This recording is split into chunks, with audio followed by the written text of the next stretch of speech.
কথা এষাৰ কওঁ শুনক, মন নগ'লেও শুনক। আমি যি ইনকাম কৰোঁ, যদি 10 টকা ইনকাম কৰোঁ, তাৰে 2 টকা আমি ভৱিষ্যতৰ কাৰণে সাঁচি ৰাখিব লাগে।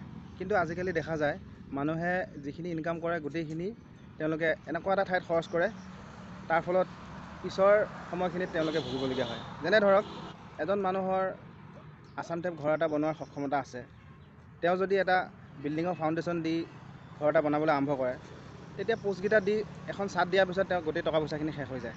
তাৰপিছত না তেওঁ থাকিবলৈ ঘৰটো সম্পূৰ্ণ কৰিব পাৰে, না তেওঁ সুচলভাৱে চলিব পাৰে।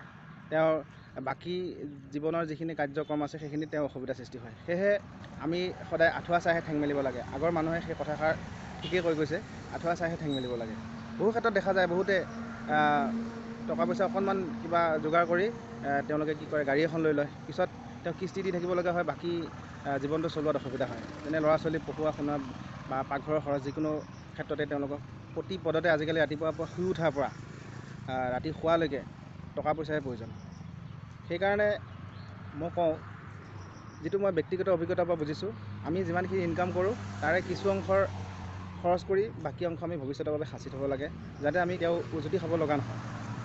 আৰু যদি আমি গোটেইখিনি খৰচ কৰি কিবা এটা দিশত লগাই দিওঁ, যিটো সম্পূৰ্ণ সফল হৈও নুঠে, সেইটো আধাতে ৰৈ যায়, বাকী জীৱনটো চলাও অসুবিধা হয়, তেনে কৰিলে আমি বিপদৰ সন্মুখীন হ'বলগীয়া হয়। বহু ক্ষেত্ৰত বহুতক দেখি আছোঁ, সেই কথাখিনি ক'লোঁ, বেয়া নাপাব।